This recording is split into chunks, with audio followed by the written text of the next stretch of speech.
Setiap langkah yang kau tempuh menjadi sinar bagi kami yang butuh. Kau hadirkan harapan yang nyata, membawa kami menuju cahaya.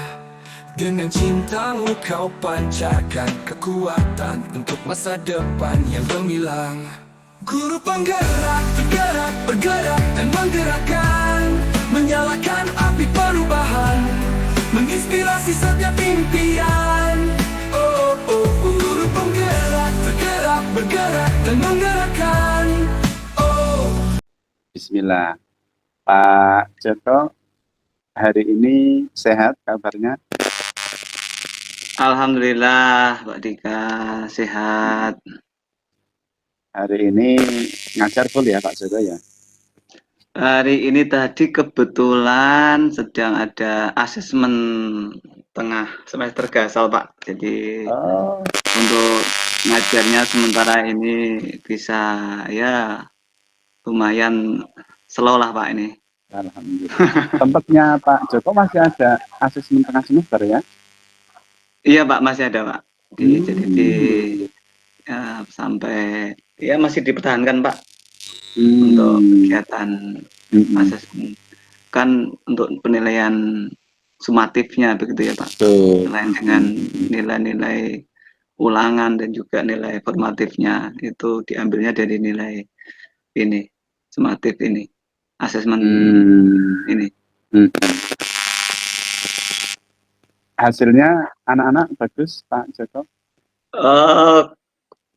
Kalau nilai asesmen ini kan biasanya Pak itu kami peroleh dari nilai anak-anak, dan ini hasil nilai murni ya Pak ya. Beda dengan nilai rapot. Kalau rapot kan sudah digabung dengan nilai-nilai tugas dan sebagainya. Jadi untuk hasilnya ya ada yang kalau emang muridnya ada yang mampu ya alhamdulillah lumayan, tapi ya untuk anak yang kemampuannya masih ya standar mungkin banyak juga yang masih kurang begitu Pak. Pak Joko, alhamdulillah ya hari ini kita bisa berjumpa lagi, ketemu lagi untuk membahas satu hal yang jelas mungkin itu akan bermanfaat Pak Joko. Kira-kira hari ini kita akan membicarakan apa Pak Joko? Oke, baik Pak Dika, terima kasih atas kesempatannya ini, dan tentunya ini juga semoga nanti menjadi apa yang menjadi pembicaraan kita nanti bisa bermanfaat Pak, khususnya untuk saya. Jadi untuk kesempatan kali ini Pak, saya ingin sharing lah Pak dengan Pak Dika terkait dengan tugas saya sebagai guru ya. Jadi saya merasa sebagai guru di kelas itu saya itu ingin melihat anak-anak didik saya, murid saya itu bisa bisa menjadi anak didik yang baik, yang yang pandai gitu ya. Jadi memiliki kompetensi yang bagus, dan kemudian akhlaknya juga baik, kemudian akhlaknya mungkin itu akhlak dari akhlak kepada Allah Subhanahu wa Ta'ala ya. Artinya bagaimana hubungan dengan Allah itu bisa menjadi hal yang baik, karena saya melihat ini zaman sekarang ini kan teknologi yang semakin berkembang justru malah ya efeknya kan tidak selalu itu berdampak positif ya. Mungkin setiap zaman itu juga ada masalah tersendiri Pak. Kalau dulu juga mungkin juga ada tantangan sendiri untuk kaum muda pada zaman dulu. Nah ini saya sebagai guru itu saya melihat saya punya punya keinginan gitu ya Pak ya. Ya paling tidak menyiapkan atau memberi bekal lah gitu Pak, terkait dengan berarti itu kompetensinya, akhlaknya itu Pak terhadap murid saya. Berarti kalau menurut Pak Joko, proses pendidikan yang bisa membuat berhasil itu yang pertama kalau peserta didik itu memiliki kecerdasan, kemudian kompetensi yang ada berkembang dengan baik, kemudian akhlaknya juga bagus seperti itu Pak Joko ya. Iya Pak, Nah, betul Pak. kira-kira langkah apa saja yang sudah diambil oleh Pak Joko untuk mewujudkan murid yang cerdas secara kognitif, kompetensinya berkembang, kemudian akhlaknya juga baik, dikala anak-anak kita saat ini memiliki tantangan dengan berkembangnya teknologi yang pesat, yang itu kecenderungan menurut Pak Joko itu lebih ke arah porsi negatifnya lebih banyak, gitu. Nah, kira-kira Iya, apa yang sudah dilakukan Pak Joko? kalau yang saya ya lakukan ya Pak ya, memang karena di sekolah itu kan banyak elemennya Pak ya, banyak elemennya. Jadi sistemnya bagaimana, kemudian kami sebagai guru juga ya secara tidak langsung juga sesuai atau mengikutilah sistem yang ada di sekolah itu. Kalau saya sendiri sih sudah ya apa ya, mencoba sih Pak. Ya mungkin secara kalau diukur mungkin ya kalau dari poinnya 1 sampai 10 itu mungkin saya ya masih 5 atau mungkin berapa Pak ya. Jadi masih perlu ditingkatkan karena dari mulai kalau di sekolah saya sih sudah ada sistem yang apa namanya sudah diatur, disusun ya dari dalam hal pembelajaran untuk ya dari kualitas pembelajarannya dulu Pak. Dari kualitas pembelajarannya kami juga secara kontinu guru-guru yang ada di sekolah kami itu juga sudah di apa ya istilahnya ya, dia di supervisi gitu Pak ya. Artinya kepala sekolah juga sudah melihat ya cara mengajar kami sehingga harapannya ini nanti bisa meningkatkan kualitas pembelajaran. Itu yang sudah dilakukan oleh sekolah. Kemudian juga ada pembiasaan-pembiasaan untuk ibadahnya, Pak. Jadi pagi itu juga sebenarnya sudah ada kegiatan tadarus bersama sebelum pembelajaran. Waktunya ya kurang lebih 10 menit lah, Pak, sampai 15 menit. Kemudian juga ada waktu sholat duha juga. Kemudian juga ada di sholat fardunya itu ada sholat berjamaah, sholat zuhur dan juga sholat asar Pak. Itu ya itu yang sudah biasanya dilakukan Pak di sekolah kami.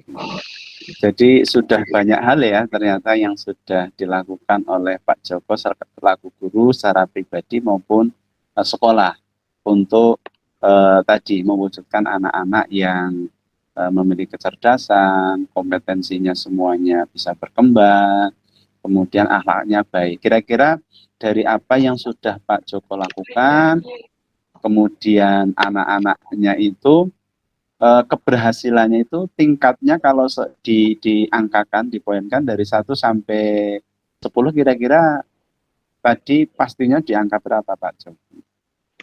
Kalau saya lihat sih untuk kalau dinilai gitu Pak ya, dinilai untuk anak kami itu ya di poin 7 menurut saya Pak. Poin 7 Pak. Jadi Poin 7 ini masih ya kurang kelihatannya ya Pak Joko ya. Atau mau ya ingin sampai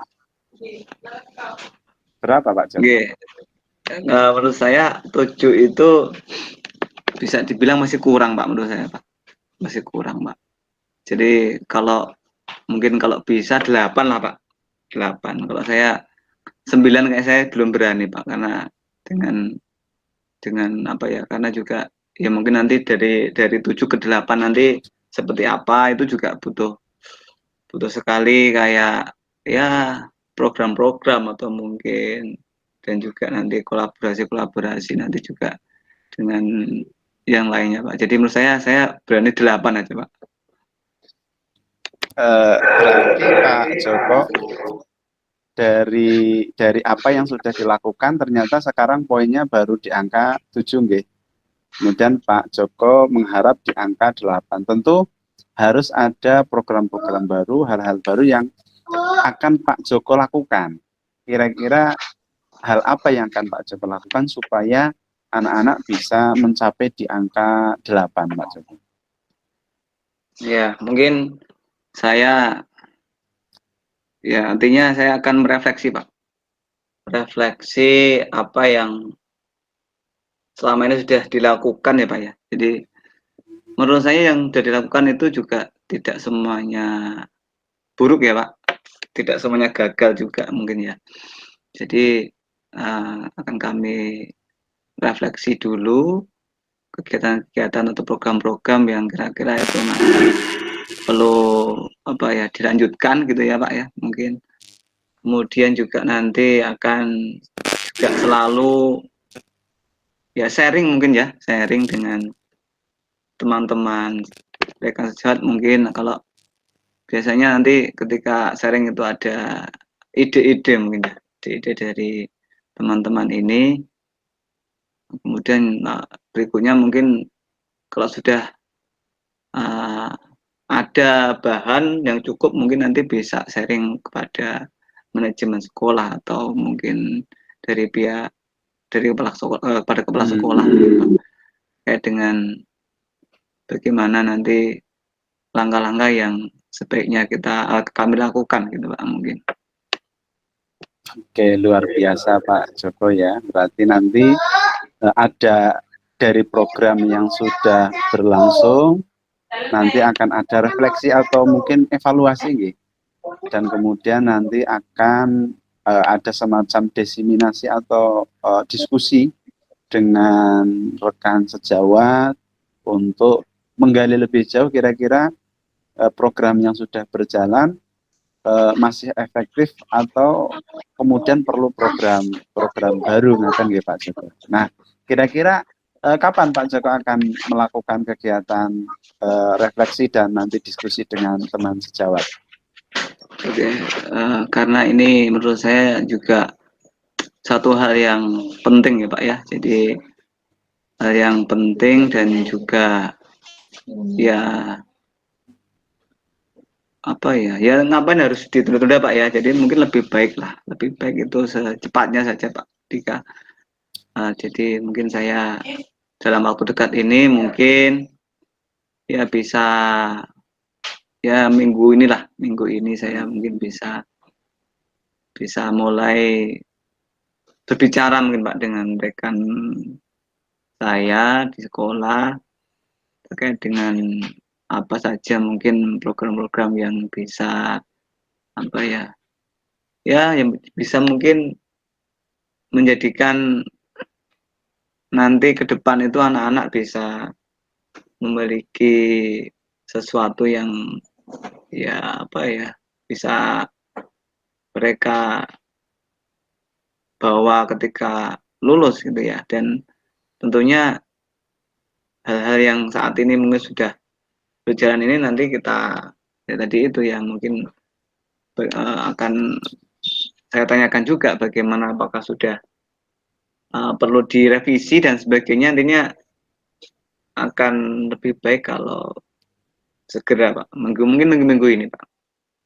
Oke, luar biasa Pak Joko. Tentu saya akan sangat tertarik lagi nanti ketika Pak Joko dan kita ketemu lagi untuk membicarakan ini. Jadi apa dampaknya ketika Pak Joko sudah melakukan refleksi, kemudian berbicara, berkomunikasi dengan rekan sejawat, kemudian mungkin nanti ada program baru untuk mencapai apa yang Pak Joko inginkan tadi, harapannya dari angka 7 bisa sampai ke angka 8 Pak Joko ya. Itu luar biasa. Insya Allah Pak Joko, terima kasih. Nanti di kesempatan yang akan datang kita akan kembali melakukan kegiatan seperti ini dan saya akan sangat tertarik untuk sekali lagi mendengarkan hasilnya Pak Joko. Iya Pak. Oke. Oke. Sementara itu Pak Joko ya, sukses untuk rencana yang akan dilakukan. Kemudian mudah-mudahan bisa ada dampak yang lebih baik. Itu ya Pak Joko. Terima kasih. Mohon maaf. Assalamualaikum warahmatullahi wabarakatuh. Waalaikumsalam warahmatullahi wabarakatuh.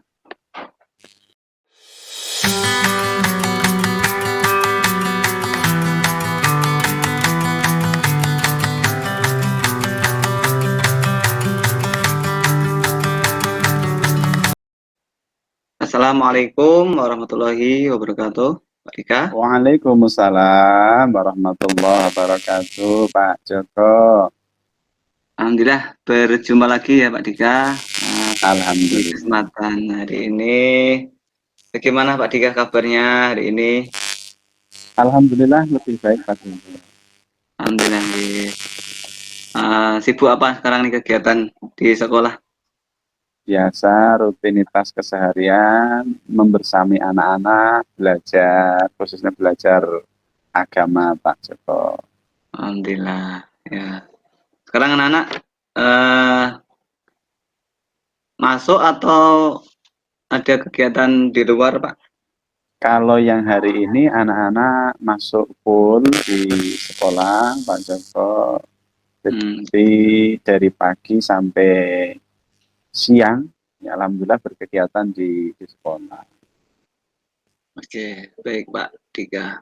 Untuk hari ini Pak, apa yang ingin kita bicarakan Pak? Mungkin Pak Dika bisa. Iya Pak Joko, hari ini sebenarnya saya mau membicarakan tentang, mungkin ini bisa dikatakan fenomena atau apa Pak Joko, karena ini saya merasakan di kelas saya itu, anak-anak itu mudah untuk mengucapkan sesuatu ucapan yang mungkin itu kasar menurut kita selaku guru atau orang tua, tapi ketika itu kita tanyakan kepada anak itu tidak tahu kalau apa yang diucapkannya itu ucapan kasar gitu Pak Joko.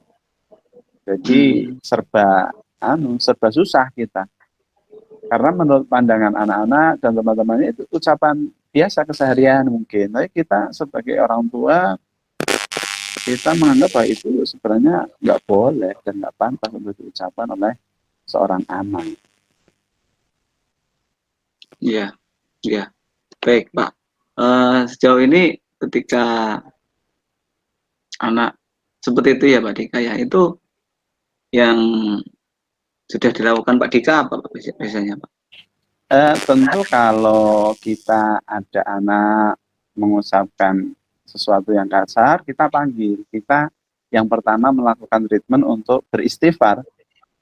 Karena dia telah melakukan kesalahan, beristighfar kepada Allah. Biasanya yang sering kita sampaikan adalah, ayo kamu istighfar 10 kali.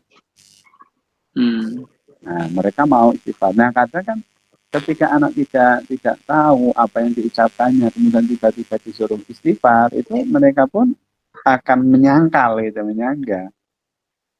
Itu yang menurut kita tadi. Jadi ada miskonsepsi atau mungkin generasi mereka, generasi alfa itu menganggap itu hal yang wajar, yang biasa.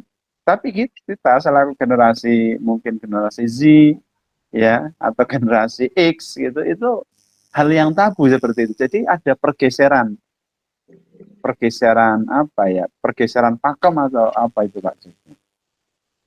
Ya, kalau menurut Pak Dika itu kira-kira ada faktor lain nggak Pak ya, yang melatar belakangi atau mungkin yang menjadikan kok seperti itu ya? Gitu. Apakah ada Pak?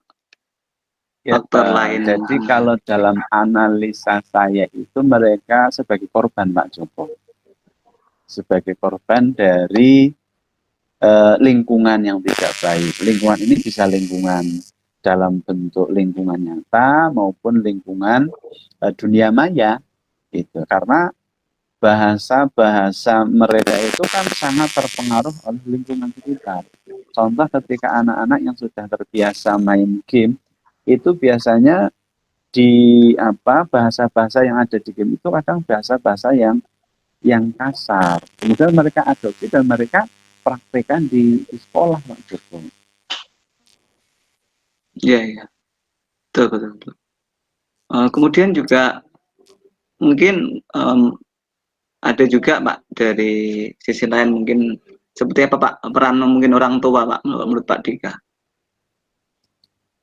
Kalau peran orang tua menurut saya signifikan. Artinya gini, ketika orang tua membiarkan anak untuk katakanlah bermain gadget dan kemudian yang dilakukan adalah bermain game yang di situ ada kata-kata yang luar biasa, unsur-unsur kasar gitu.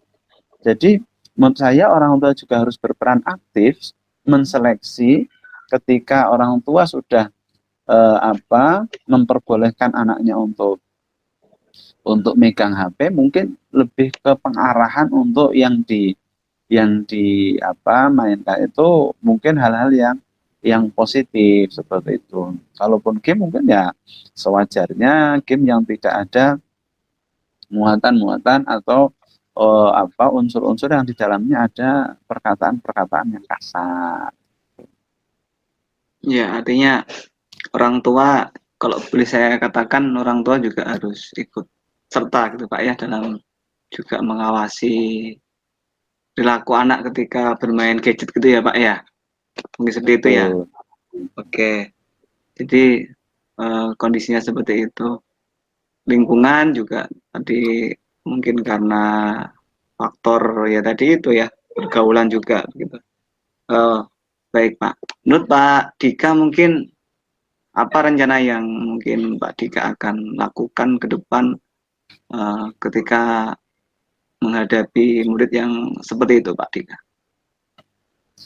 Tentu harus ada treatment. Ketika tadi anak dengan lingkungan yang jelek ternyata pengaruhnya, dampaknya luar biasa. Kita pun ketika di sekolah mencoba membuat lingkungan sekolah itu sebagai proteksi diri anak supaya tidak terkontaminasi dengan perilaku ataupun ucapan-ucapan yang jelek. Langkahnya ya kita menyamakan persepsi. Ketika ada satu siswa yang melakukan katakanlah ucapan yang kasar, maka guru itu siapapun dia ketika mendengar harus greteh, harus langsung menegur. Jangan dibiarkan. Kenapa? Kalau dibiarkan itu bisa dipersepsikan oleh murid bahwasanya dia mendapatkan legalitas bahwasanya mengucapkan hal yang demikian itu tidak apa-apa. Toh guruku tidak mengingatkan. Ini kadang ada miss-nya di sini. Ya, jadi hal yang pertama harus dilakukan menseragamkan visi misi terkait dengan anak ngomong dengan ucapan yang kasar ini. Jadi siapapun gurunya ketika mendengar itu ya harus langsung ditegur, ya, disampaikan bahwa hal tersebut tidak boleh. Tegurnya apa? Kita sudah punya panduan. Yang pertama harus beristighfar kepada Allah, minta ampun. Kemudian yang kedua tidak boleh mengulanginya lagi. Jadi itu sudah harus menjadi kebiasaan di lingkungan tersebut. Iya, sepakat Pak Dika. Jadi memang harus langsung Pak Dika ya. Jadi kalau ada siswa yang melanggar gitu mungkin langsung ya pada waktu itu juga langsung diberikan sanksi mungkin ya atau apa namanya lah atau pembinaan atau apa namanya gitu ya Pak Dika ya. Oke, baik Pak Dika. Baik. Kemudian kira-kira ini untuk pelaksanaannya Pak Dika. Ini kan kalau tadi itu yang akan Pak Dika rencanakan seperti itu. Kemudian kapan kira-kira ini bisa atau akan dimulai Pak Dika untuk pengimplementasian ini tadi rencana dari Pak Dika tadi ya. Betul Pak Joko. Sebenarnya ini juga sudah sering kita sampaikan, tapi mungkin belum berkesinambungan. Nah harapannya nanti rencana yang akan kami sampaikan untuk tidak hanya disampaikan sekali dua kali, tapi akan terus disampaikan secara berkesinambungan supaya nanti membentuk sebuah habit, kebiasaan yang baik di lingkungan sekolah. baik nanti sesama guru atau teman sejawat, kita pun harus menyamakan persepsi itu, kemudian kita sosialisasikan kepada anak-anak. Jadi dalam beberapa kesempatan kita sudah sampaikan, namun memang belum rutin. Maka ke depan akan kita rutinkan, mungkin setiap ada kegiatan-kegiatan seperti upacara atau sholat duha bersama, itu mungkin akan lebih kita intenskan, Pak Joko. Ya, bagus Pak Dika. Jadi itu luar biasa sekali tadi yang menjadi perhatian dari Pak Dika terkait dengan perilaku mungkin ya Pak, sikap murid-murid di sekolah, dan saya rasa ini menjadi suatu hal yang sangat baik saya rasa ketika apa yang sudah Pak Dika nanti rencanakan, dan nanti harapannya sudah bisa secara kontinu ya Pak Dika ya, dilaksanakan di sekolah, sehingga nanti ya paling tidak nanti bisa mengurangi atau bahkan nanti bisa menghilangkan apa yang menjadi hal yang menurut kita itu hal yang tidak baik, yang negatif lah ya Pak Dika ya, gitu. Sangat senang sekali Pak Dika jadi sudah menyampaikan hal yang menurut saya sangat penting, yang saya yakin banyak juga di sekolah-sekolah lain juga yang memiliki kasus yang mungkin hampir sama ya Pak Dika ya. Dan ini sangat senang sekali berbincang-bincang dengan Pak Dika, dan saya sangat mengharapkan nanti bagaimana hasilnya di kesempatan yang akan datang, seperti apa, dan nanti juga bisa kita berbagi pengalaman atau praktik baik begitu ya Pak Dika ya. Ya Pak Dika, selamat mencoba dan selamat menjalankan, selamat mengimplementasikan nanti rencana yang sudah Pak Dika rencanakan, dan nanti semoga berhasil dan berdampak positif kepada didik kita semuanya. Gitu Pak Dika, terima kasih bincang-bincangnya hari ini. Mohon maaf saya kalau dalam hal berkata-kata banyak kesalahan. Sampai jumpa di kesempatan yang akan datang. Begitu Pak Dika, maturnuwun. Assalamualaikum warahmatullahi wabarakatuh. Waalaikumsalam warahmatullahi wabarakatuh. Setiap langkah yang kau tempuh menjadi sinar bagi kami yang butuh. Kau hadirkan harapan yang nyata, membawa kami menuju cahaya. Dengan cintamu kau pancarkan kekuatan untuk masa depan yang gemilang. Guru penggerak, bergerak, bergerak dan menggerakkan, menyalakan api perubahan, menginspirasi setiap impian. Guru penggerak, bergerak, bergerak dan menggerakkan. Setiap hari kau menjadi pelita, membimbing kami dengan penuh cinta. Bersama-sama kita wujudkan bangsa yang kuat penuh harapan. Guru penggerak, bergerak, bergerak dan menggerakkan, menyalakan api perubahan, menginspirasi setiap impian. Guru penggerak, bergerak, bergerak dan menggerakkan. Guru penggerak, bergerak, bergerak dan menggerakkan, menyalakan api perubahan.